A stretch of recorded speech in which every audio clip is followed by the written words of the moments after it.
Hello, my name is Mordred Viking, and I would like to welcome you to a brand new series. This is Clockwork Empires, a rather interesting game I've been watching throughout development quite closely, and it has just left early access, so it was released. It is basically a colony survival game, kind of in the similar vein to Rimworld, but with a very different aesthetic, different graphics, and of course a different time period. This is very much a colonial game, as in building empires, British Empire, India, America, that type of thing, but with more of a steampunky, what's it called, Lovecraftian element to it. As you can see, there's a cog in the center of the Union Jack here, and some culty type people here on the right as well. So this is a rather interesting game, and I am rather keen to jump in. So this is a world that I generated earlier. It's just you create a world and it spits stuff out. There are a number of different places that you can start off in, and a couple which are locked. I did actually start a colony, but it's not going to show me where I... Is that where I did it?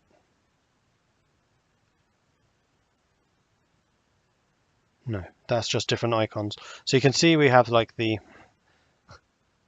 To the right of my cursor is the biome difficulty. So for example, out here in the temperate area, it's quite easy.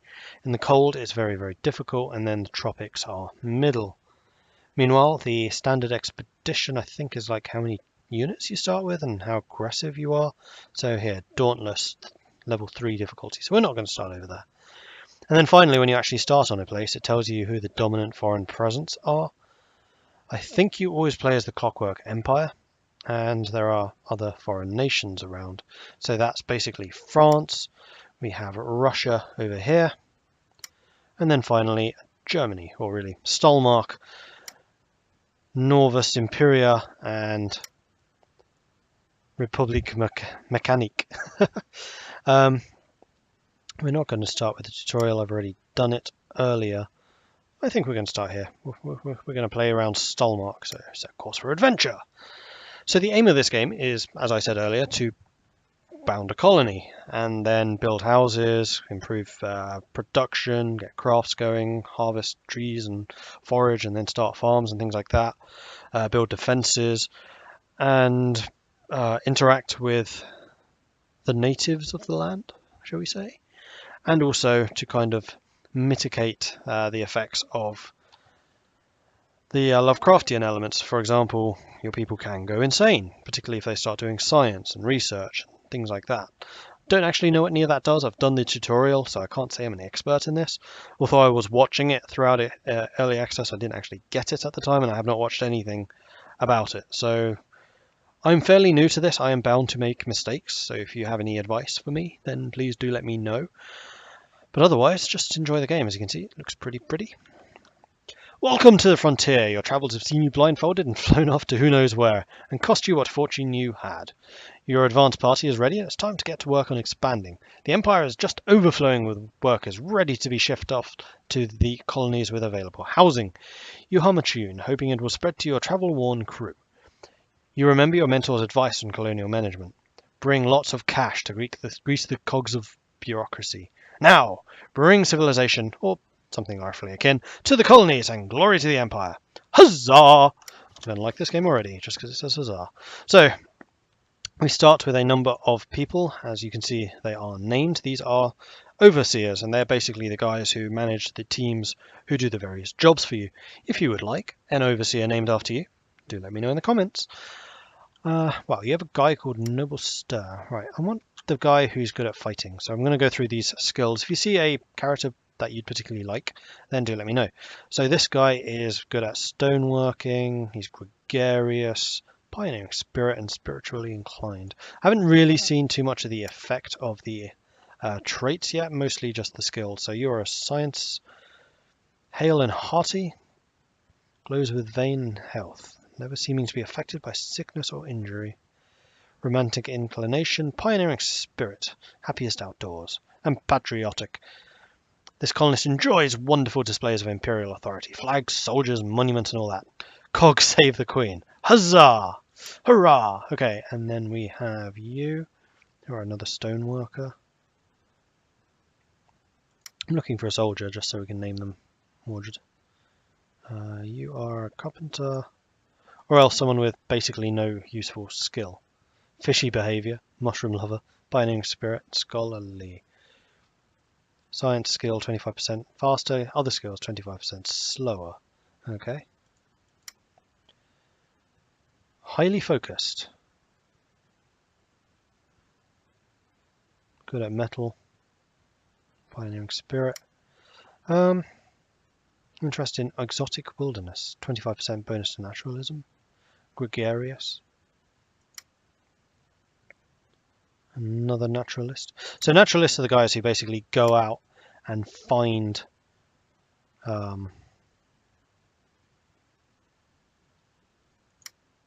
new places to mine. So I think that Eloise here is going to be the one who's Mordred, because she's like the most imperialist, clearly the leader of this fine bunch. So spiritually inclined. No, it's definitely you. So if we go over here, we'll just go Mordred. I'm not going to bother changing the surnames, just Mordred Thatchson. And there we go. We have now got Mordred. Anyway, so this is the land that we start in. It's a little bit cold. There's a little bit of wildlife, though that doesn't matter too much. A couple of trees, not a huge amount. The map I was in earlier had far more trees, and that's going to cause problems later on. However, there are massive amounts of stone, so hopefully we can get some kind of stone buildings going. So the first thing we want to do is set up a no. The first thing we want to do is set up a stockpile. Let's start one here, here, here, and then we can clear a little bit more space by using the flatten terrain tool, like so. So this will flatten these little bits of red, and then we can put a very large stockpile here in the center.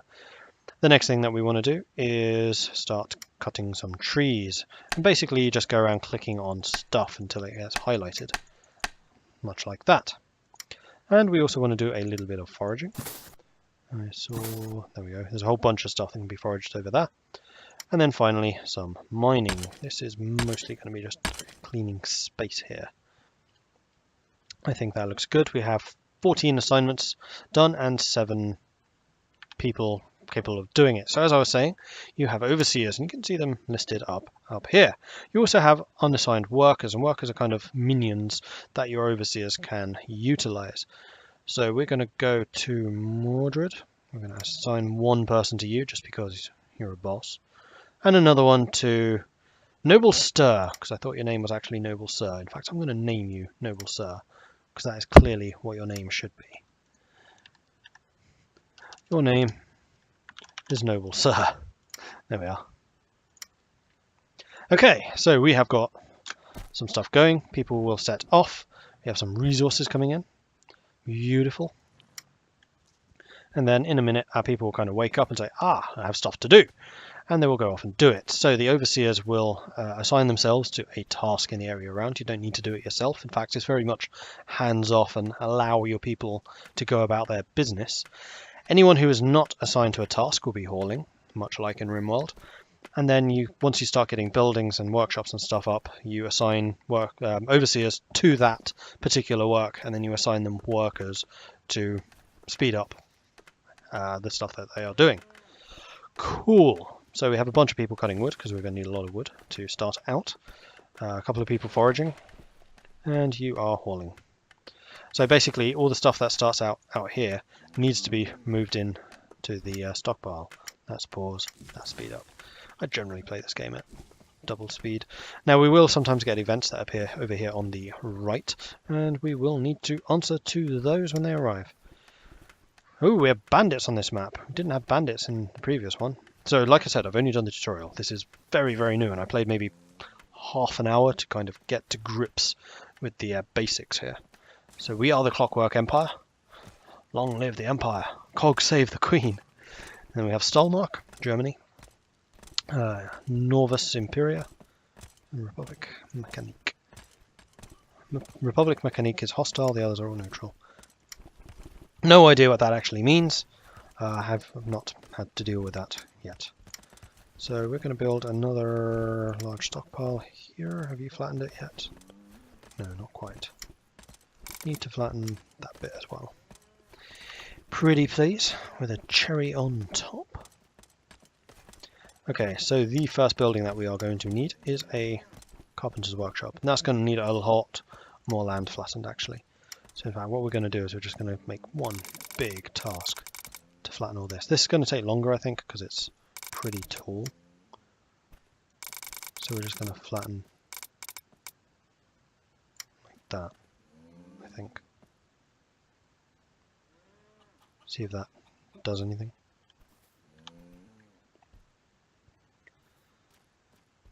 So your people do have breaks. You can see here like what time of day it is.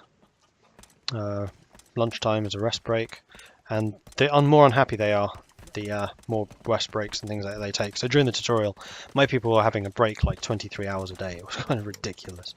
But that's because I really wasn't managing their happiness and stuff very well. So we have a couple of people over here flattening the terrain, which is lovely, because then we can start building some structures. And as I keep on trying to click, workshop is the first one that I want to do. But you are still busy on doing this. Oh, they got the happy walk. Happy, happy, happy, happy. What are you eating? What is this? A bushel of sausages. Marvellous. They're going to go from eating sausages to like Saskatoon berries and fungus and stuff like that.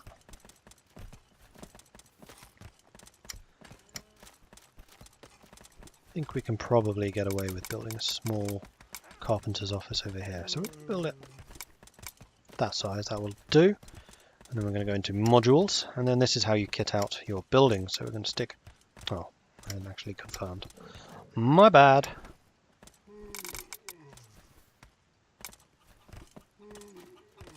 Confirm. Right, now we can put in... Whoops. Doors. Put a door facing the stockpile, that just seems wise. We'll have some windows, sure. Make things a little bit happier. Something like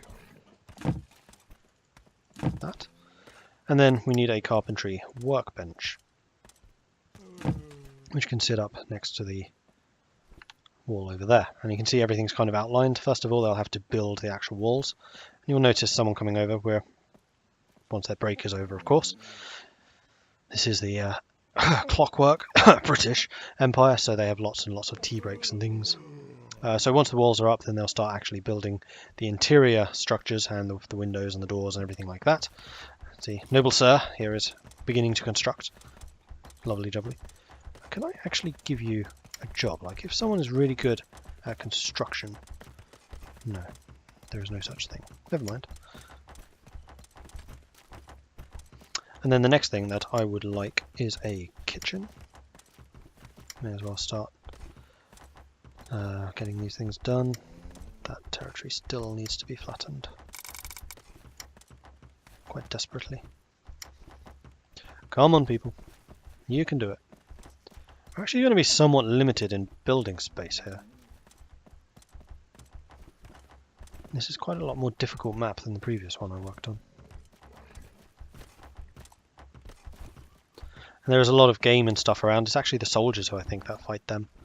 Hunt them, get some meat, get some new supplies in. And then depending on your cooking skill and what cooking infrastructure you have, basically what you can cook up. So here we go. The first initial structure is complete. And they are now going to start bringing in the resources to actually build up the extra stuff. We have 4 of 7 assignments, so the other 4, well, the other 3, but now 4 overseers are now hauling stuff, which is why suddenly there's a whole lot more stuff being done over there, which would suggest to me that the space over here is complete. It is. So once again, leaving a bit of space, we're going to build a 6x7 building. That sounds good to me. We'll hit done. Now that one doesn't have actually enough planks to complete, so we are going to need this stuff to be finished off before they start working in earnest on this. And I really want them to finish the workbench. So as you can see here, we have the assign overseer thing, which gives us a nice little breakdown of precisely everyone's skill. Oh, it does actually tell you the traits that are related. Okay, so you don't have any related trait. Why are you showing me that? Oh, that's just what you're doing? Okay, so it does tell you the related traits. Scholarly, increases science faster but nothing else. 25% increase to woodworking skill. And you're the only one. So we do actually have someone here with carpentry skill of 2, but I'm actually going to give Golden Hook work here. Because... where is he? That's you. Golden Hook, sorry. Because he has the... no, it wasn't you. Where's Golden Hook? No, you're on the floor. You're asleep. The wood cutting skill, because he's got better working at that. Better at cooking as well. And he has stoneworking. We know that we have multiple stoneworkers, so yeah, this works just fine. We'll get you working on that. I'm going to build this thing. Come on, come on, come on. Okay, now that we have the workbench, we can assign a new job. So at the moment, it is basically a one-off job. We want to select planks.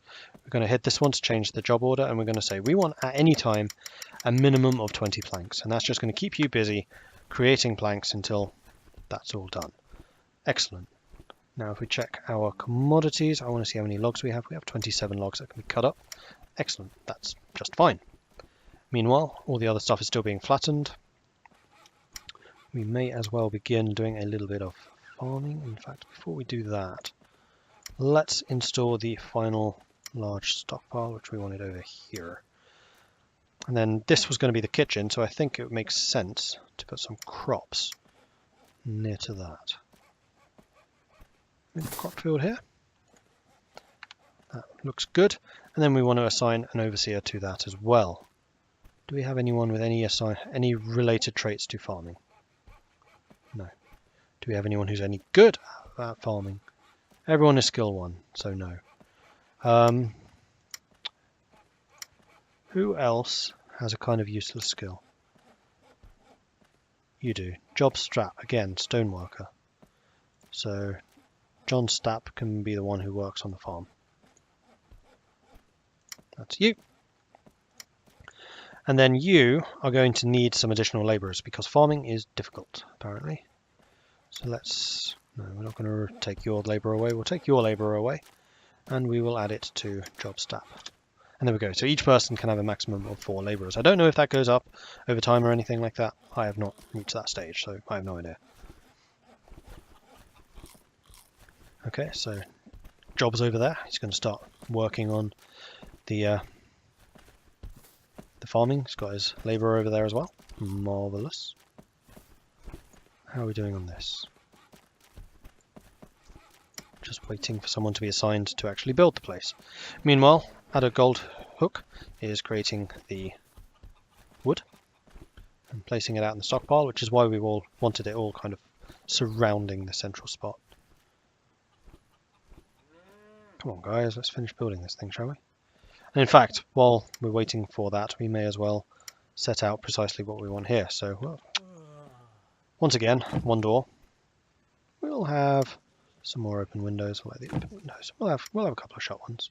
One there, one there. And we will also want a stone oven, which we will place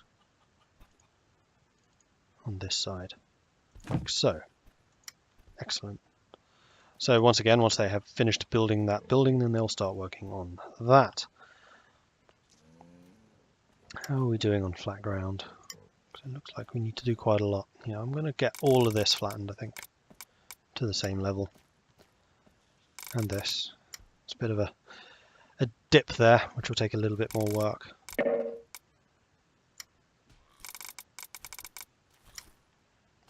Have you work on this?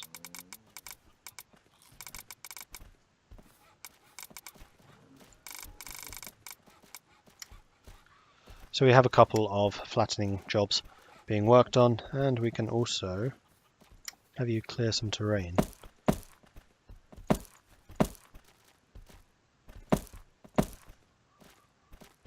Is that foraging? No. What are those? Leafy green scrub. Yes, we'll just clear those away, I think. Clear anything away from this area that doesn't need to be there, and that should. I don't really know what those scrubs and things do, but shrubs, whatever, but it's fine. Okay, So we should start construction on the kitchen. That's going nicely. Still flattening the land over here. Don't know if we need to worry about this weird looking water. Don't think it is actually water. That's clearly water. That's clearly snow. This kind of looks like ooze or gloop of some kind. Cause look, the colour of the ground here is different as well. Now you will notice that the minimap up here, like the world is quite a lot bigger. It doesn't actually show where I'm looking at right now, which is kind of annoying. So I have no idea just how big my area there is looking. Like we can zoom out quite, scroll out a fair ways. And the more you expand, the more you disturb the area around you, and then that's when the bad things start happening. Colonists worried over lack of militia. A group of colonists come to you, complaining that they've been hearing creepy noises around the colony at night. If you were to order the building of a barracks, the brave members of the militia could protect citizens from such danger and raise the morale of everyday workers. They ask that you consider building one soon, before something unfortunate occurs. Yes, I shall. Thank you for that. Okay, so we have the kitchen built. That is marvellous. So next up, I'm going to build a house. It's just going to be a labourer's house, and we're going to build it back here. And the way that I'm going to do this, I think it's going to be a 9 by 9. No, 7 by 7 I think will be sufficient. And in there we are going to place 3 cots. 1, 2, 3. In fact, that room's a bit big. Let's cancel you and try that again. Doesn't need to be too big. That's the thing here. 6 by 6 with 3 cots. 1, 2, 3. Perfect. 6 by 6 is the size that we want, and then at least 2 windows. And I happen to know that this is what will make the labourers at the low end happy and provide us with more labour. Marvellous. Right, let's see that get done. Now, because we have ordered cots and cots require additional assembly, we actually will need something new over here. So we switch from planks and we're going to go assembly workbench. We're going to need one of those. And in fact, we may as well install it right away. We filter by carpentry stuff. And we can go and stick a no, not that one. Assembly workbench in here. We'll stick it over there. Okay. So now once we have the assembly workbench, then we can start more advanced construction jobs, which we can then start creating the cots, which are for the labourer's house. And the labourer's house will mean that we start getting more of the minion types that can be assigned to the overseer. Because right now, all of the overseers, except for 2, are working on their own. They don't actually have a staff. And having a staff makes things go rather more quickly. Plus, we need more manpower if we want an army. And we do want an army, apparently, because our people are complaining about it already. I haven't actually fought anything in this game. I have no idea how combat works. I kind of suspect you just run around and shoot stuff. I don't know. All I know is that they train by shooting at animals. How colonial. Okay, so we have built the one module. You can see it's over there in the little box. I'll then have to bring it back and place it where I want it. But we're going to switch back to making planks. And once again, we're going to say we want a minimum of 20. There we go. So you're picking that thing up. You're going to bring it in here. Marvellous. So at this point, what I'm thinking of doing is assigning another worker to this. Now we have 2 structures in there that need working. We're going to do that. So the farmer has 1, Mordred's losing his, and Goldhook is gaining 1. So we now have a carpenter creating wood stuff, and then 1 also doing the miscellaneous stuff. So right now we're going to need 3 cots. And there we go. Order for 3 cots. Marvellous.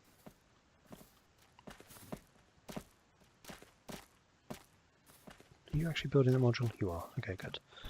The other thing that they wanted, of course, was a barracks, which was this one. I think the barracks will stick over here on this side.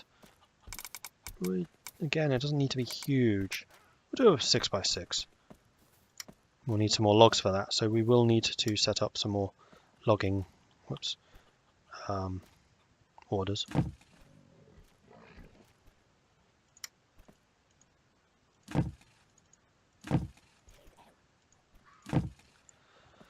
And that is easily enough set up, so we just set up chop trees. Out here, here, here. Just cut me some wood. Like I said, it's a bit of annoying that the wood is kind of relatively far away from our base here. So if we find a decent little forest somewhere, we may actually want to stick a stockpile like right next to it. And everything is complaining about the lack of logs. So that needs to be done as a matter of some urgency, but our people are on it. We have too many assignments for the number of people. That's fine. Jobs will get done. Immigrants arrive. Recent reports of your colony's progress, and more importantly, ample housing, have drawn immigrants to your colony. Approaching from the border, you see two labourers. They seem to be doing well, as befits those braving the wilderness in a new colony. Build additional houses and you'll see your workforce grow further. So if we click on here, because we have a house, even if there's nothing in it, that increases your labourer population cap by 2. However, if you have 2 windows, which we do, 2 windows already set up, then that's another one, so that labour cap goes to 3. If we have 3 cots, it goes to 4. And then if we have a quality of +4 or better, it goes to 5. And building quality right now is +1. Actually, if you have more than 3 cots in a house, then they become even more unhappy, and they don't add anything. And for every cot or production unit in a building, that's -1 quality, and that is offset by building nice things like paintings and banners and chairs and tables and stuff like that. Cool. How are we doing on food? We are running low on provisions. We need a cook. That's what I'm missing. So do we have anyone with cooking skill? We do. D. Brazenburn and Lucinda Curry. Please tell me you have the best skills for cooking. Like, does anyone have any related traits? Scholarly. Plus 25% to cooking skill. That's our carpenter. He's already busy. So no, I think we are going to get Lucinda Curry to work on the cooking. And we're going to go workshop. Meal. Fruit medley. Does that use fruit? Yes, it does. So we're just going to go fruit medley. Job type. We're going to make sure that we have 10 at any time. That's totally fine. And in fact, what I want to do here is build another stone oven. And the reason for that is so that I can have 2 jobs open at any time and set up for fungus, just in case we run out of fruit, then we can start working on the fungus. And likewise, once we start getting maize, then we can actually have 3. In fact, I'm going to start with 3. Right there. And then we'll be able to set a job for maize. And then whatever raw food supply is available, we will go and start producing. And you can see here our provisions 38 should jump up as and when they drop stuff off. Cool! And we just got a harvest. Excellent. Building the barracks. Now I have actually forgotten a very important aspect of the barracks, and that is an improvised musket cabinet. And what this does is it provides guns. Guns are good. We'll go and build one of those. Now once again, guns are a thing that you need to set up. So we are going to scroll down until we see an improvised musket locker, which requires 8 planks and 2 stone. We can do that. But we are low on planks, but we have enough logs, hopefully. If we go onto here, we should see... No, not that one. Where is it? Here, we should see the number of logs, 14. Ah, this is where you can set the number of items you have. So that's that. Workshop view. Cool. So in this thing, you can set orders for everyone. Interesting. I thought there was a way of setting precisely how many of any item you want, but I've not seen how you do that just yet. Right, cool. Well, I think that is going to be it for this episode, so thank you very much for watching. If you are enjoying this series, then please do hit that like button, and if you haven't done so already, then please do consider subscribing as well. It really does help this channel out. It's still relatively new, we're still growing, and any support that you can show us is very much appreciated and does directly contribute to the continued growth of this channel. If you have any tips or advice for me, then please do let me know in the comments below, like if I'm doing anything right, if I'm doing anything wrong, if you have any helpful advice that you may have come across. That would be fantastic. This is a brand new game. It has literally just come out. It's indie, so you know, I thought I'd give it a go. The story behind the developers is kind of interesting, but I'll talk about that another time, I think. So thank you very much for watching. I'll catch you next time. Goodbye.